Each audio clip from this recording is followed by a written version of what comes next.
Okay. All right, so we have some people coming in. Good. Fabulous.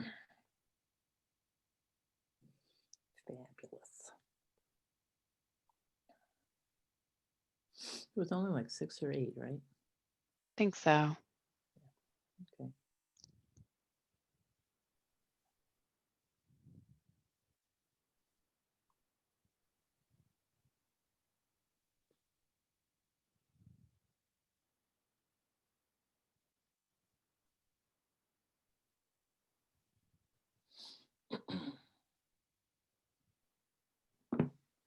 All right, so hello and welcome.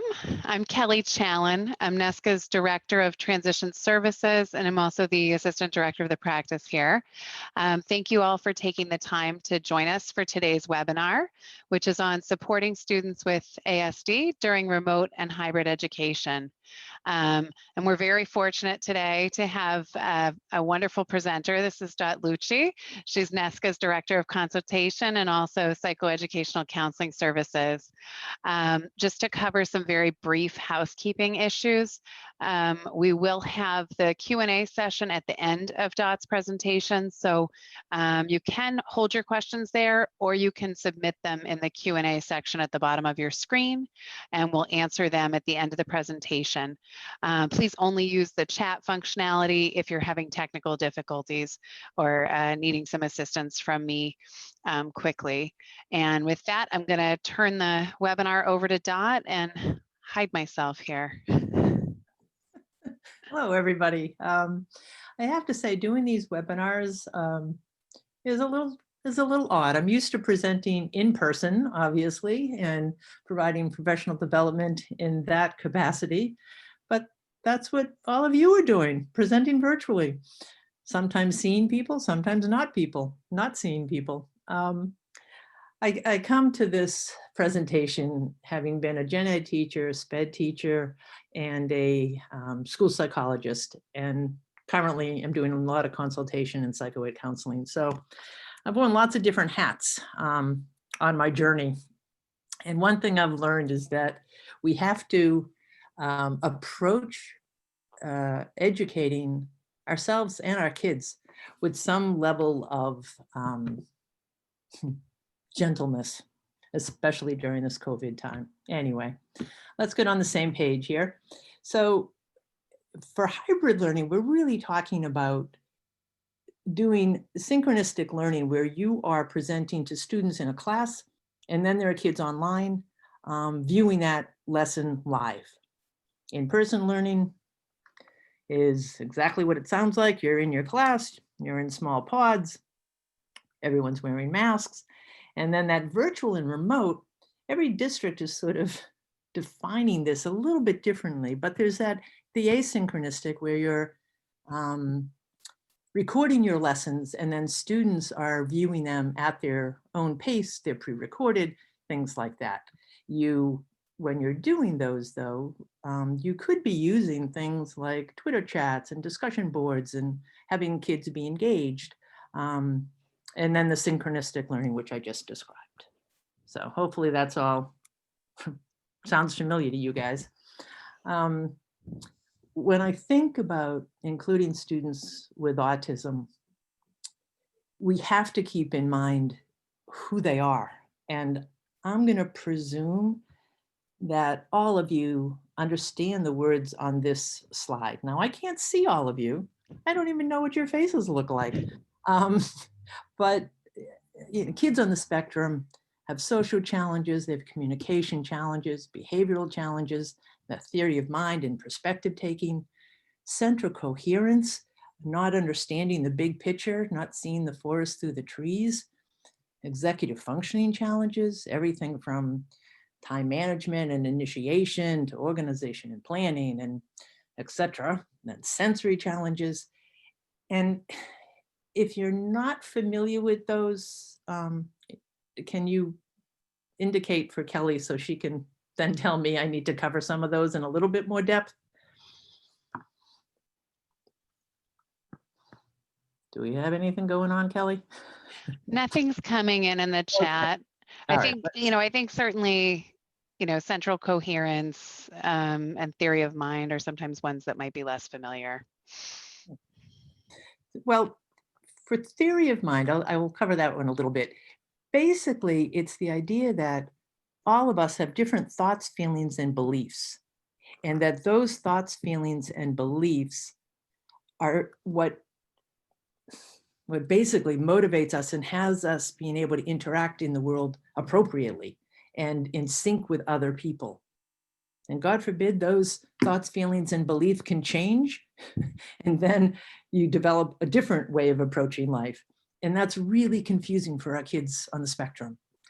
And central coherence is this ability to sort of zoom, no pun intended, zoom in and zoom out and notice the gestalt and the details and how they connect to create the whole. And some of our kids focus really in on those details and not the big picture, and or vice versa. They see the big picture, but they don't see the details that, oh, when I walk in this room, I need to be quiet because the room is quiet. That's a detail. And oftentimes our kids on the spectrum have trouble with that as well. Okay, I'm gonna keep moving here. So my first comment was to be gentle. And this virtual learning, even as Kelly and I were getting set up today, it doesn't always go the way you plan. So be gentle with yourself. Learn as much as you can about the technology you're using, whether it's Zoom or Google Classroom or Blackboard or Microsoft Teams or whatever, so that you can feel comfortable when you're actually teaching. Do something good for yourself every day, because God knows others may not be doing it for us. And do the best you can, because that's all you can do. And if you fall short, see number one. Be gentle with yourself. Take comfort in knowing that you're not alone in terms of this virtual platform. Everyone is struggling. When I'm talking to different teachers in schools, administrators are struggling, teachers are struggling, and parents are struggling. And everyone's trying to manage, but oftentimes I feel that people's expectations are high. And if we were to bring them to a more manageable place, we might feel better about ourselves and about what we're doing. Oftentimes the communication breaks down, so try to be authentic and honest and respectful in that. Be realistic, be creative. And if your students are able, ask for their input in terms of the virtual learning. That's going to set them on a place of engagement with you, to help you create your lessons, basically. And so here we are, right? COVID is here. It's virtual learning is here. It's going to stay. And in-person learning, synchronistic learning, and asynchronatic learning are all different types of learning. So we have to help our students know, what do I need to do in each of these different platforms? How do I act? How do I look? What do I say? What skills do I need, right? And with some kids, they're going to have a really hard time doing that. Whereas with other students, it's going to be easy for them and they love it because they have less anxiety because they're not at school. So when we think about this, we have to think about, what does that an individualized educational plan, mean related to virtual learning? And that's where it gets a little bit tricky, because oftentimes teachers are teaching in the same way they did. And it's different. And what I mean by that is, as you're teaching virtually, you're not able to connect in the same way as when you're in the classroom. So how are you going to create connection? How are you going to create excitement in your students? How are you going to create engagement? And that's hopefully we'll go today. Yep, so here you go. Here's a little screen.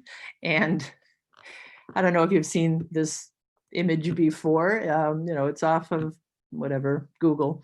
But basically, you've got young kids who are trying to engage via Zoom, and you've got all sorts of things happening there.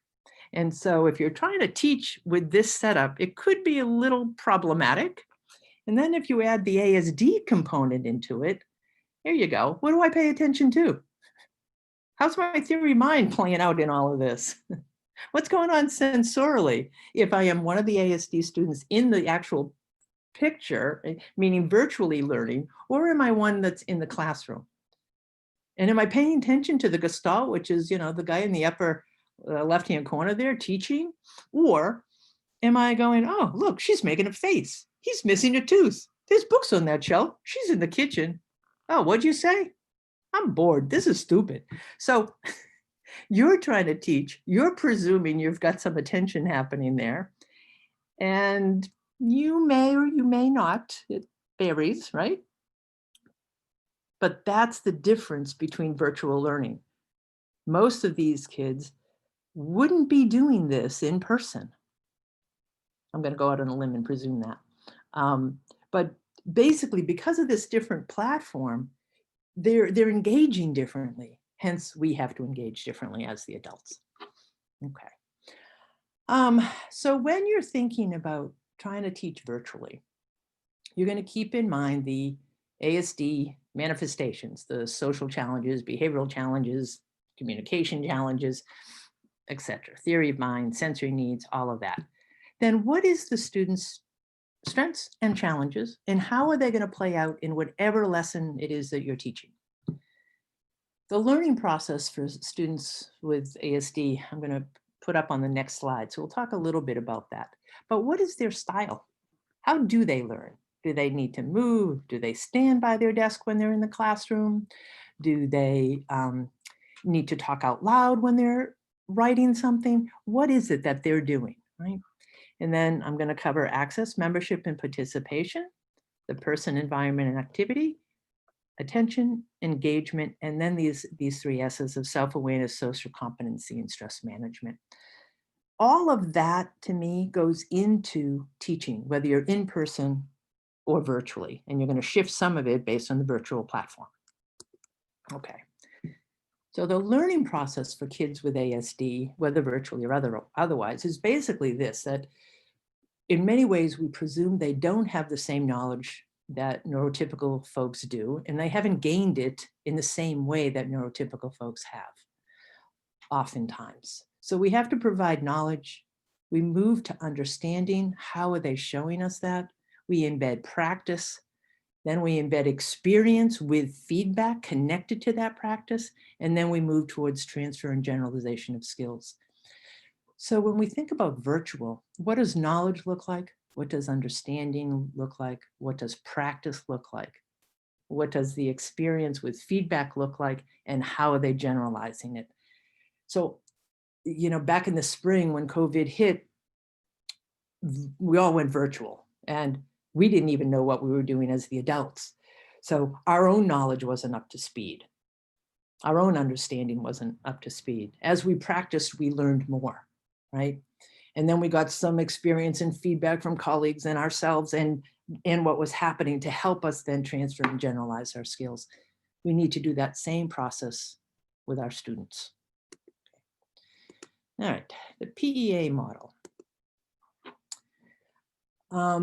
This is taken from the occupational therapy world, and it's normally called PEO, person, environment, and occupation. Why I think this is relevant to virtual learning is because you have the person, which is, for our purposes, the student with ASD. And then you have the environment, and the environment is both human and non-human. So in our case now, the human aspect is you as the teacher, the other students. The non-human environment is the classroom the student is in, the chair, the desk, the table, the living room at home, whatever. And then we're going to add virtual platform. We're going to add the computer to that as well. And say the occupation or the activity is doing math problems, right? Writing them down, answering questions out loud.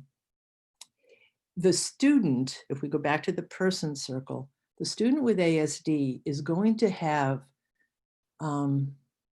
strengths or challenges related to the content, related to the activity. They love math, it comes easy to them, they're able to do it. Or the opposite end of the spectrum, they're not, right? But the overlap of these three circles is performance. And each of those circles can be a hindrance or a support to performance. So say you're in a classroom, he's with familiar peers, the temperature is okay, the seating arrangement is okay, so the environment is catering to him. That part works. The person aspect of him, like I said, math is a strength of his, it comes easy to him. Yet a challenge for him is listening. So now you've got a hindrance to performance because his listening skills aren't great. And now he's on a virtual platform and he's got his younger sister talking in the background and the dogs are barking and there's noises outside. And so that environment of where he is then influencing his performance. So what we think about doing is with each of these areas, we try to adjust, and some of them we can and some of them we can't. So I hope that gives you a little bit of an idea of how this works. Now, that one slide can turn into a full day presentation. Just thought I'd share that. I'll move on. This slide turns into a full day presentation as well, but I wanted to at least put these things in.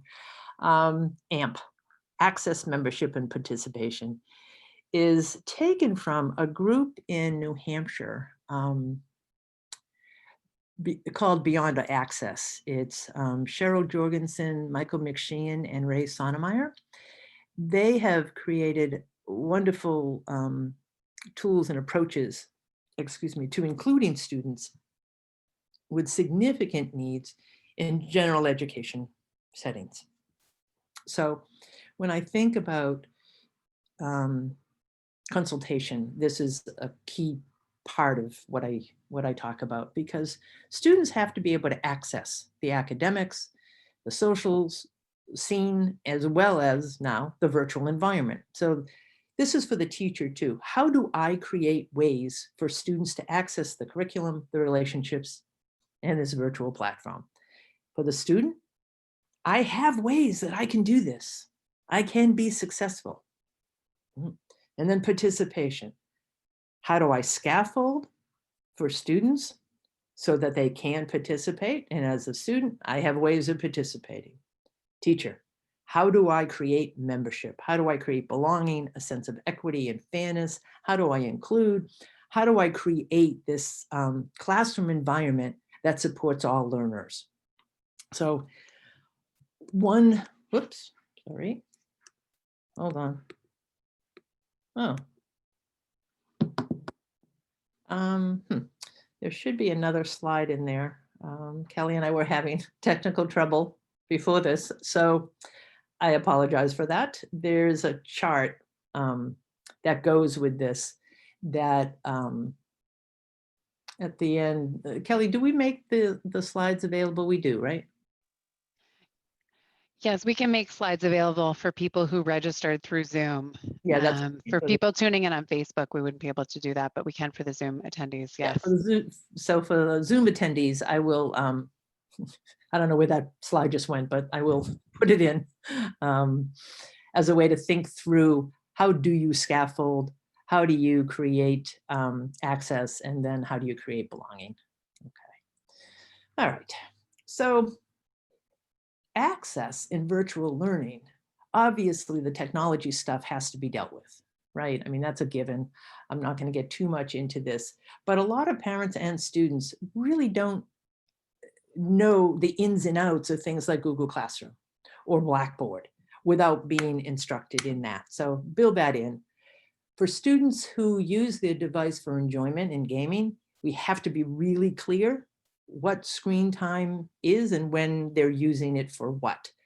A while back, I wrote a blog, which is on the NESCA's webpage, about screen time and how do we define it and what are the guidelines around screen time. And then this idea of keeping things written down so that students and families can refer back to it is going to be critical. because kids will get lost in the process of using their virtual technology and not really know how to access things, where their passwords are, etc. As I mentioned, virtual teaching should and can look different than in person. Have a plan and be flexible. Kelly and I were flexible earlier. Think out loud as you're teaching, because they can't anticipate what necessarily is happening next because they're not in the room with you.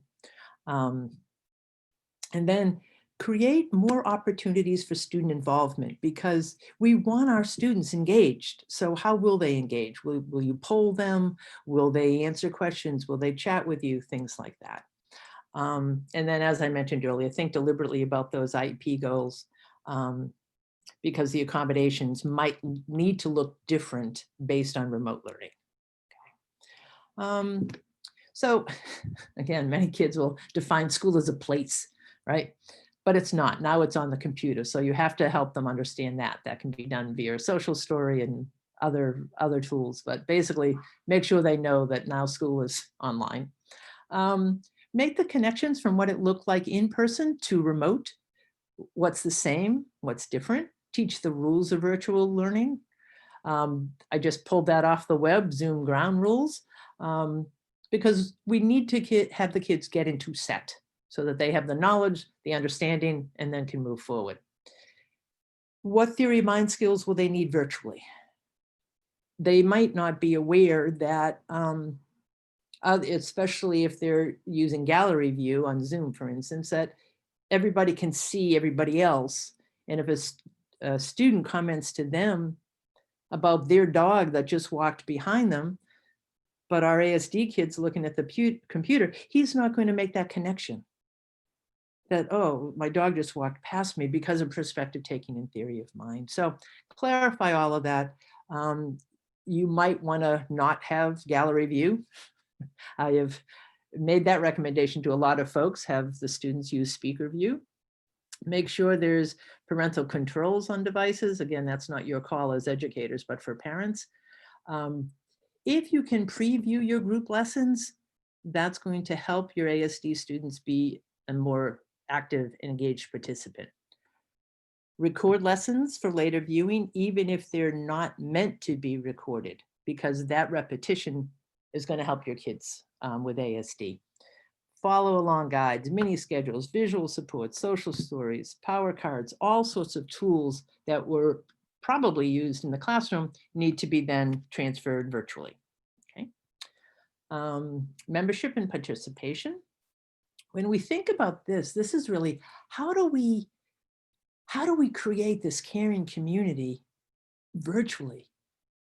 It's odd. I mean, you know, we try to do it at work ourselves, where we have social hours and we try to all get together. But what we want for our students is to be able to feel that we are there for them and that we care. And teachers go into teaching because they do care. And yet this virtual reality, in a lot of ways, we have our morning meeting for the elementary students and check-ins for our older students. But oftentimes it's superficial. It's talking about, oh, what'd you do over the weekend? Well, it's COVID. What'd you do over the weekend? You know, you went for a walk, you stayed in your house, as opposed to saying, how do you feel about COVID? How do you feel about what's happening? You feeling hard that this is hard? Like to allow them to express, so that you can, again, create the culture. And then what does it look like, sound like, and feel like to be included and valued, right? The smaller learning breakout groups within your large class, say you've got a synchronistic class where you've got online students and you've got your in-class groups, have your online students move off into smaller groups so you can be a part of each of those groups in a more smaller way. Provide some roles for the students in that group, preview content if you can. Obviously, if students have behavior plans, make sure those are still in place. And then create specific kinds of goals and benchmarks. and I'm not meaning benchmarks for the IEP, but for the student to know, when am I attending? What's my participation look like? What's my engagement look like? What should I be doing? Volunteering twice, raising my hand 3 times, contributing, etc. Be concrete. Work with your speech and language pathologist on the students who use AAC, because that's going to be important to make sure we're using that in a way that's connected to the virtual learning. Sorry if you can hear my landline ringing in the background. And then clarify the similarities and differences between each of the types of learning that we've been talking about.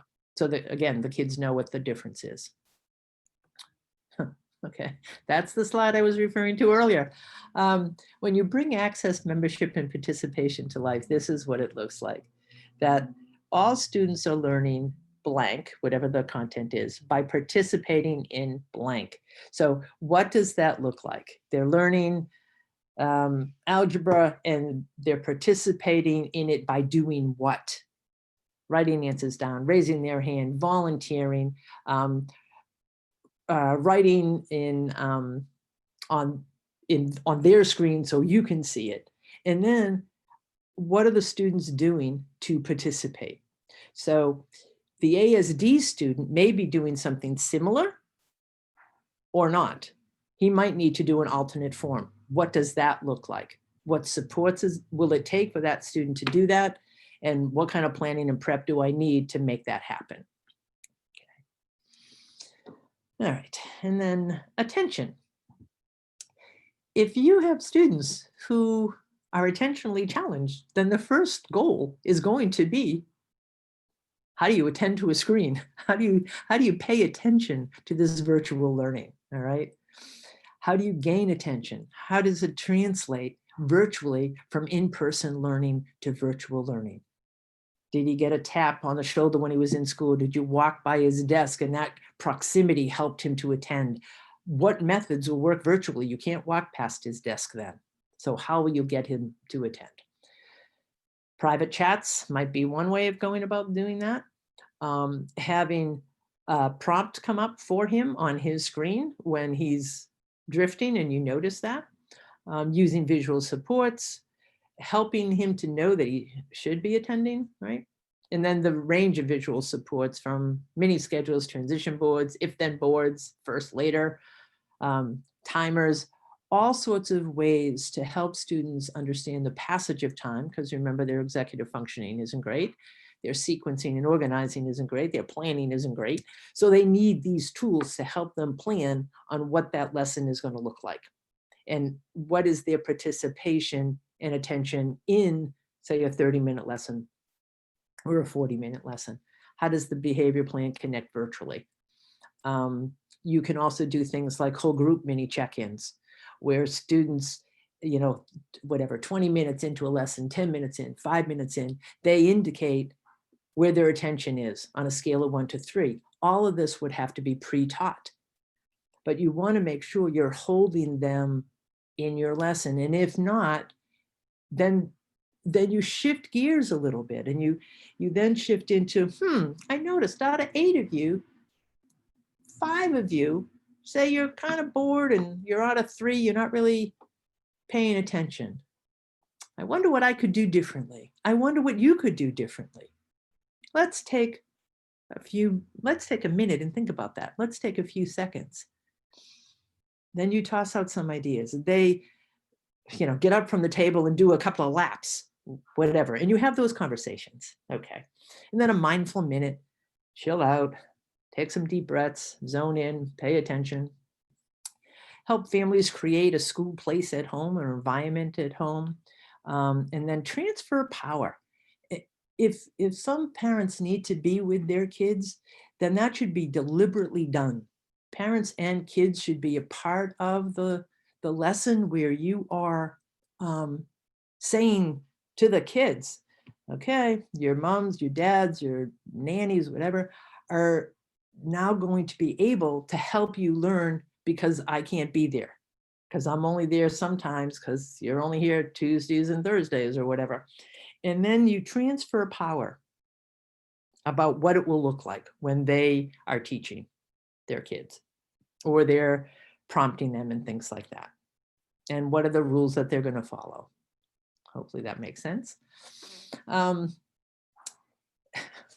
some kids, this idea of filling the screen with your face so you get really close to the camera so that they can really pay attention to you and screen out the background. How do you, if you're using a whiteboard in your class and there's all this other stuff around, how do they know what to look at, right? So again, think out loud. I talked about speaker mode versus gallery mode, video off, muting, etc. Establish your own guidelines, right? And then establish, how do kids engage? How do they ask a question? What do they do if they don't understand? If they need to go to the bathroom or take a break, what do? Do they just leave the, leave their screen? Or do they raise their hand? Do they send you a chat? Okay. Make sure sensory tools are available, alternative seating, etc. The more times you can engage with chats and polls, where they're actively engaged and not passively engaged, like you guys right now are all passively engaged, the better off the kids are going to be. Then you want to set clear goals so the kids know what it means to pay attention, what it means to participate. Talked about that earlier. Keep your learning sessions short. Create some movement breaks in there, brain breaks. I sometimes would, in the middle of a lesson, put up like a brain teaser or visual to then grab their attention and then shift back into the lesson. Alternate active and passive learning. And then your pacing is important. I know for me right now, we planned about 15 minutes at the end for questions. So I'm looking at the time and trying to, quote unquote, rush through a little bit. But get a sense of what's going on for your students so that you can pace the lesson in a more regulated and appropriate way for who's in front of you. So Dot, there's a question. I know we said we were going to hold questions till the end, but the question pertains specifically to showing attention. So I thought it might be worth interjecting. So the question here says, could you address how whole body listening concepts might need to be modified or abandoned for remote learning? Because enforcing them, certainly as we're used to enforcing them, has been a little bit counterproductive in this person's experience. Yeah, so for everyone on the call, that whole body listening is eyes on speaker, quiet body, etc. Mouth quiet. So when I talked earlier about making the connection between in-class learning and virtual learning, do that connected to whole body listening. In other words, in school, if this kid was able to relatively, put that in quotes, do whole body listening, then you have a jumping off point. He sort of knows what it is. He understands it. He can define it. He can demonstrate it. He got some feedback, and now he's able to generalize it into other settings in person. But at home, virtually, that's hard because he doesn't know what it means to do that at home. So whole body listening at home might look differently because he's in that different environment. But if it helps him pay attention to rock while he's moving, so for instance, I have a adult client that I work with who literally sits in his office chair and has like a fidget toy and will spin and rock in his chair, right? So if that's what he needs to do to engage in psychoed counseling, I'm not going to stop that. What I'm going to do is reinforce whole body listening. Then when I see his eyes going to his computer and then his hands stop moving and they move forward, I then comment, looks to me like you're answering a text message or something. What are you doing? I can see your hands and your eyes. So define whole body listening for what it looks like at home. Because that's going to allow the student to know the outcome is the same. I need to pay attention. I need to learn. I need to show and prove competency. So what does it look like, sound like, and feel like when I'm paying attention at home. I hope that helps, and we can come back to it. Okay, so engagement, check in about feelings. I mentioned this earlier. We try to do this culture and connection thing by asking people about their weekends and what they did. And there's, I don't know about you guys, but none of us are doing a lot these days. And so a lot is going on about how we feel about being in our houses, how we feel about not seeing our friends and missing things. And so take some time. And again, you know, I hear this a lot from teachers. We're not psychologists, we're not social workers. We can open that can and then not be able to shut it. And my comment to that is, I get it. I get that there's content to cover. Yet if your students and yourselves are dysregulated and anxious and sad and depressed, and then you're already dysregulated. You're not really able to learn in that moment because your blood flow is flowing to your limbic system and you're more emotional. So yeah, I'll leave that there because that sets me off down a tangent and I don't want to go there. Okay, create some calendars and schedules, pacing for the students as well. Use interests and preferences when you can. Insert every now and then an image of what your students like into the lessons, so that all of them can get a little piece to know that you're thinking of them. I'm kind of talking like I've got a group of elementary teachers listening, but I might not. So anyway, those parental controls, timers, filters to monitor and access are really important. I would highlight using those. There's lots of different tools out there to do that. Help your parents know the platforms that you're using, how to share, how to control, etc. Every so often, use the kids' names to engage them. Hey, Bill, I see you doing that. Oh, you know, Jose, I noticed da da da. You're letting them know that you're there, right? And then you're going to state, how do I know you're learning and engaged? You want to do that at the start of your lessons and reinforce it throughout, which goes back to the question of whole body listening, right? So how all the pieces come together when you're doing virtual is going to be important for students to know what their role is when they're in this virtual learning platform. Have their sensory needs met. Without that, you're a salmon going upstream. I've talked about defining what engagement looks like, sounds like, and feels like. What does attention look like, sound like, and feel like? Okay. And establish those engagement parameters. And what I mean by that is, as you're teaching, you will want your kids to give you feedback as you're going along. So it might be that you have a side where they're able to give you thumbs up, right? Reactions. You with me? Not with me? Understand? Don't understand? Right? And if you allow different ways to prove competency, this is that idea of universal design, the kids are able to then be more a part of the learning itself. So some kids might tell you a story about how they understand the lesson. Another is going to fill in a worksheet. Another might create a PowerPoint, whatever. Have the kids rate themselves at different points. I talked about that a little earlier, and that the rating could be on anything: their attention, their engagement, their understanding, their enjoyment, whatever. Use humor, because that humor is going to engage them in ways that they know you're having fun and you want to be there doing what you're doing with them, right? When they complete work online while they're doing it, you can then use these educational games to intersperse with the instruction itself. Use images of what on-target and off-target virtual learning looks like. Create lessons that include pictures of the kids themselves.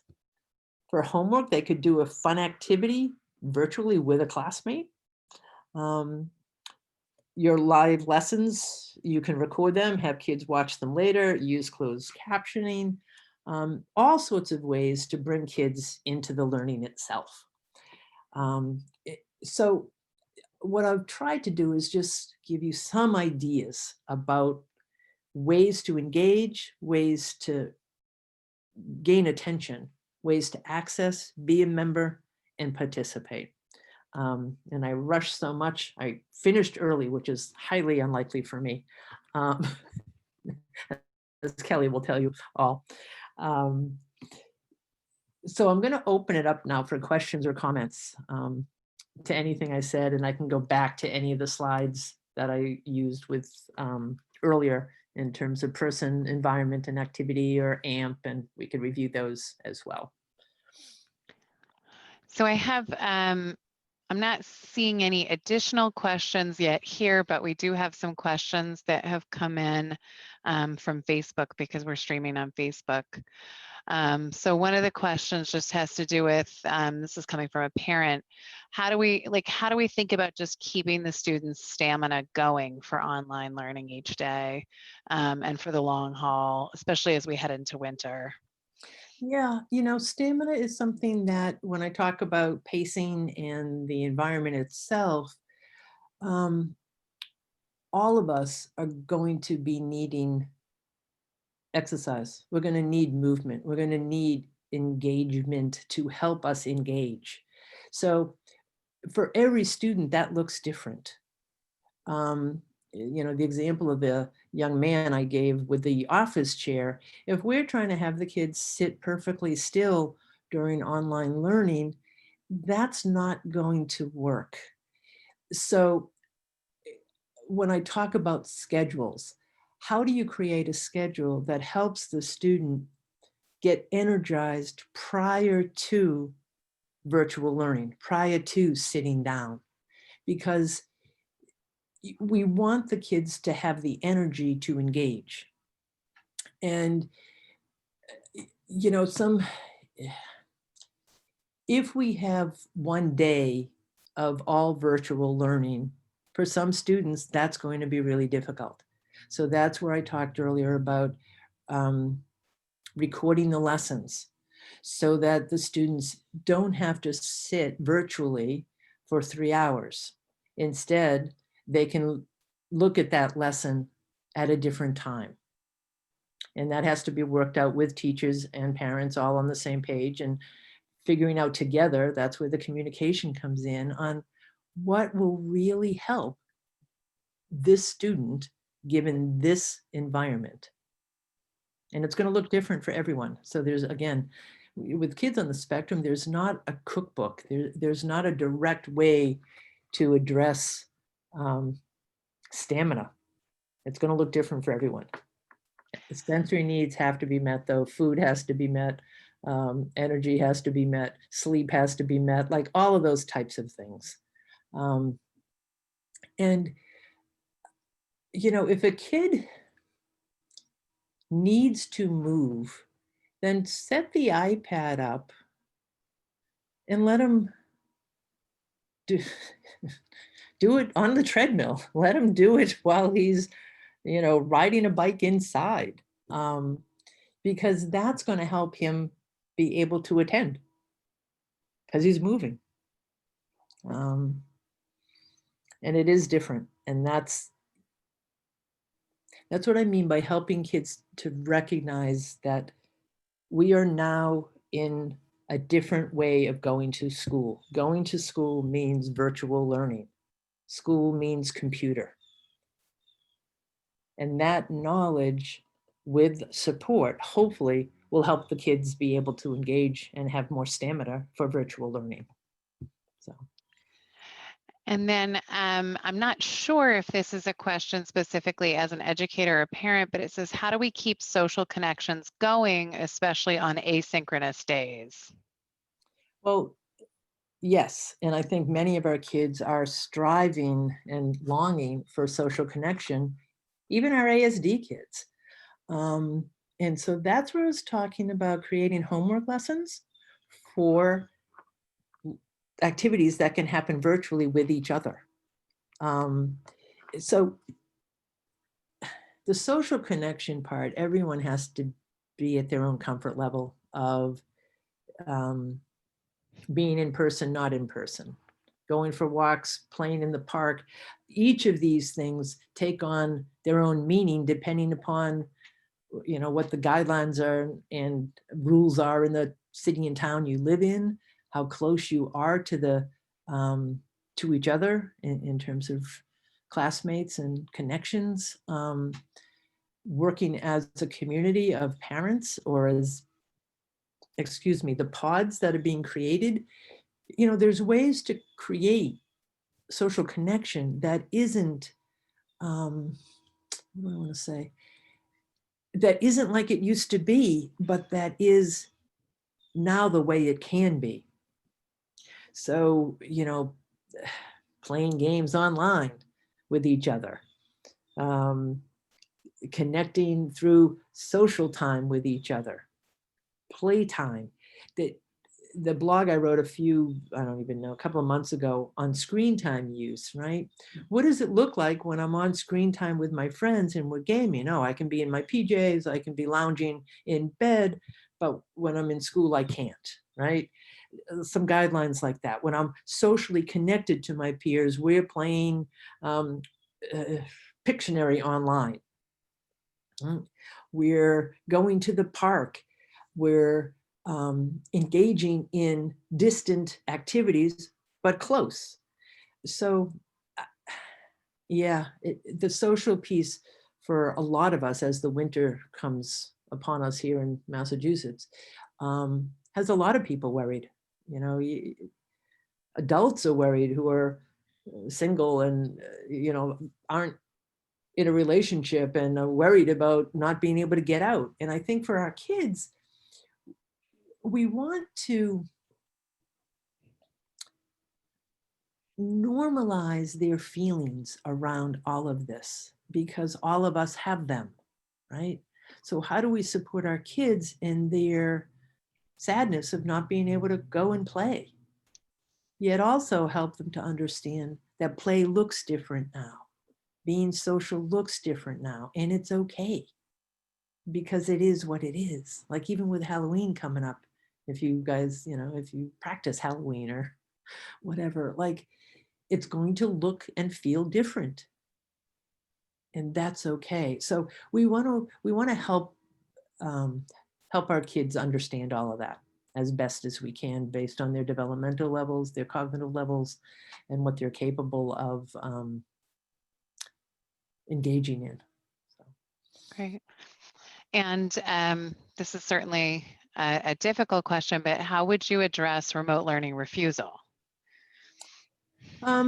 Again, you're not alone, whoever wrote that question. And it depends upon where the refusal is stemming from. So many kids refuse it because it's not school. They don't like it, they don't understand it. And that's where earlier when I was talking about having parents, teachers, and students all on the same call, discussing what is virtual learning, what is school right now. And so, you know, behavior plans are used around refusal. You build it up slowly. You build up if the student is going in person, you have something to build from because the student is in person learning and is okay with that. So engage with the person when they're in school to be a part of the making of the virtual learning. What I mean by that is if you're doing a synchronistic learning where you've got kids at home online and this student is in the class, you want him to realize that it's happening and his classmates are on that screen. So that when he's in school, it might be about understanding virtual learning. It might be about theory of mind and perspective taking and engagement with the screen, not with the in-person learning to help him to understand what's going on virtually. But ultimately, the virtual learning for many of our kids is so confusing that they really don't get it. And it's that not understanding, it's not the big picture, that they're used to using the computer for fun. They're used to using it for gaming. Now, all of a sudden, I have to do math. I have to read. I have to write paragraphs. What? So it's making the connections between in-person and virtual, doing it slowly, doing it gradually, reinforcing it, putting a behavior plan in place, and coming together as a team to address it, and getting the kids' input, using some potential strategies like collaborative problem solving. And, you know, we both have to come together here. You don't want to, I get it. You know, I don't want to sit here with you either. If that question came from a parent, right? How do we work together? And the teacher saying, yeah, and I want you to learn. So how do we work this out? But yeah, there's not going to be one answer to that question. It really depends upon the reason why the kid is not engaged. So. And then this question came in from a parent. I'm trying to teach my child to be more flexible and less rigid, but each teacher has their own set of expectations for Zoom, for remote learning. And it's a lot for my child for where they're at right now. And it's hard for them to form routines with the changing expectations. What suggestions would you have for that? So again, not knowing the student, I say, so in many situations, teachers do have different teaching styles. And this is sort of the I in IEP in many ways. However, having said that, I want kids to be able to recognize that we're all different. And it is about adapting and changing. However, if a student is not ready and isn't able to access, then we have to adjust differently. So this is again connected to that collaboration with your teachers. When you're establishing the routines for each of the classes and how they look and what they sound like, you can create schedules and stories and visuals that support each of those different environments and each of those different platforms. So, you know, the math instruction is on a yellow background and it has these Zoom rules. And the Zoom rules are then, what do I, you know, little Joey, look like when I'm in the yellow classroom? When I'm in the red classroom, here are the Zoom rules. And what do I look and sound like when I'm in this environment? Now, you know, one of the comments on that question, though, was that the child isn't ready to do that. And if that is the case, then we build that slowly. In other words, if the student is able to engage in one environment, this is where we look at the PEA and we do an analysis of engagement, access, membership, and participation, what that all looks like within the PEA based on each of the classrooms with each of the structures. And then you start to, as a team of all the different teachers, analyze what's working and what's not working and see if there's a way to come up with some commonality. But it's done really systematically and through a lens of careful consideration. I hope I'm making sense. Normally I would be able to show this and write it on a whiteboard and things like that. But hopefully that makes sense. I mean, it does to me, but I'm just one audience member here. I was thinking that I do have at least one more question, which I'm guessing will bring us right about to time. But I wonder if you want to toggle forward on your slides so that people can see your contact information so that we sort of get to that. And this question was just whether you have any additional suggestions specifically for keeping students motivated on those asynchronous days, right? So sort of like keeping them energized, keeping them ready and engaged for learning on those days. Yeah, the asynchronous days are ways to help kids to build other skills. So I like to talk about to all of our students, life is sometimes easy, but usually not. Life gives us lemons and we make lemonade, right? Or something to that effect. We are trying to build stamina. We're trying to build resilience, mindset shifts, things like that. So I tend to help kids recognize that no, you don't like asynchronistic learning. You don't like having to watch your teacher do a lesson and then do whatever she or he has asked you to do. I get it. So what can you do? How can I help you do it to keep yourself engaged? And what I mean by that is we're teaching kids about the concept of mindset and language. So I can say to myself, you're on board, this is stupid, I don't like it, I don't want to do it, right?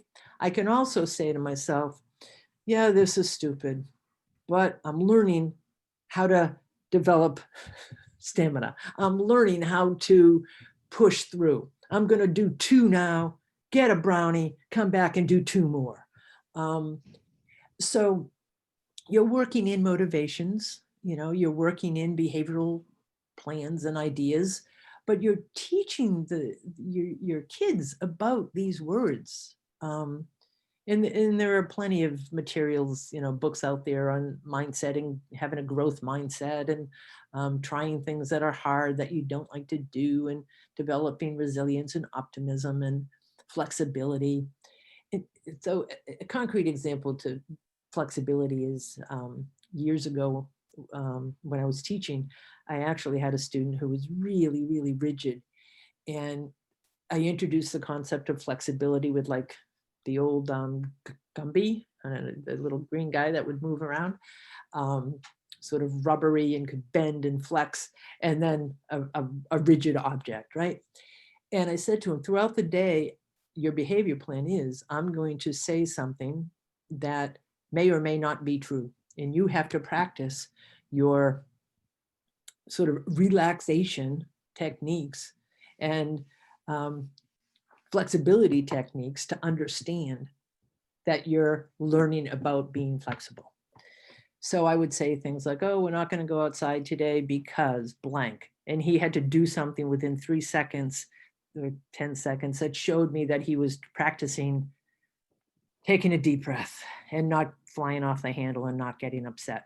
And it was a flexibility plan. And by building that in throughout his day, he learned how to practice relaxation. And sometimes the changes in the schedule were real and he had to cope with the real change. So when you think about building kids into doing something that they don't want to do, it is exactly that. There are plenty of things in life that we don't want to do. So it's teaching them about that and building it into a plan and practicing it and rewarding it and giving them the tools to manage it, because it is a part of life, boy. Well, that brings us right to 2 o'clock. I'm sorry, 3 o'clock. It depends where you are in the country, I suppose. So I just want to say thank you so much, Dot, for all of this wonderful information and strategies and ideas that you've shared with us today. And thanks to all of our audience members here on Zoom and on Facebook. And we will look forward to seeing you at a future date. Yeah. Thank you. Thank you. Thanks, everybody. Check out the webpage for those blogs. Okay. Absolutely. All righty. Bye-bye.